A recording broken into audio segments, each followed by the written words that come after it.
Malaking tanong ngayon sa Lakers fans. Gaano kalakas ang team na ito kahit wala si Luka Doncic at Austin Reeves? Dahil sa laban kontra Dallas, bumagsak agad ang Lakers ng 22 points.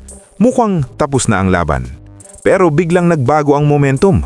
Bumawi ang Lakers, naging dikit ang laro at nagkaroon pa ng pagkakataon manalo. Pero sa huli, kulang pa rin. Final score 134-128. Panalo ang Dallas. Pero ang mas malaking usapan, ano ang ipinakita ng Lakers sa larong ito? Una, LeBron James.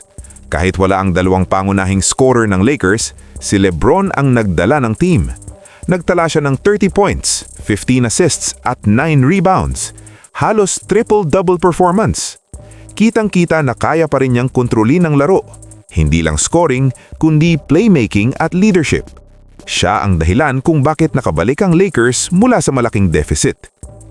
Pangalawa, solid support mula sa role players. Si Jackson Hayes nagpakita ng agresibong laro sa loob, may 23 points. Malaking tulong ito lalo na sa paint presence. Si Rui Hachimura naman nag-ambag ng 21 points at 7 rebounds. Consistent siya sa mid-range offense at transition offense.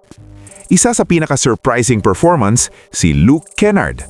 Nagkaroon siya lang 15 points pero mas impressive ang 16 rebounds at 11 assists. Triple-double performance mula sa isang guard. Ibig sabihin, gumagalaw ang bola at nagkaroon ng magandang ball movement ang Lakers kahit wala ang kanilang primary creators. Dagdag pa dyan, sina LaRavia na may 14 points at DeAndre Ayton na may 13 points. Hindi man explosive pero sapat para manatiling dikit ang laban. Collective effort ang ipinakita ng Lakers. Pero ang malaking problema? Defense. Hindi nila napigilan si Flagg na sumabog ng 45 points. Kahit anong comeback ang gawin mo, kung hindi mo kayang pigilan ang kalaban, mahirap manalo. Ito ang naging turning point ng laro. Sa clutch moments, mas naging efficient ang Dallas. Isa pang mahalagang observation, kahit wala si Luka at Austin, competitive pa rin ang Lakers. Ibig sabihin, may depth ang roster.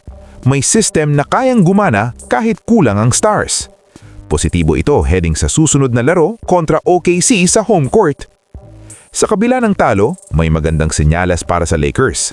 May puso ang team, may depth, at may leader pa rin sa katauhan ni LeBron. Pero malinaw din ang problema, defense, at consistency sa dulo ng laro. Kapag bumalik sina Luka at Austin, mas magiging delikado ang team na ito. Pero ngayon ang tanong, sapat ba ang ipinakita ng Lakers kahit wala ang kanilang stars? O kailangan pa rin ng malaking adjustment bago maging tunay na contender? Kayo, anong nasasabi nyo?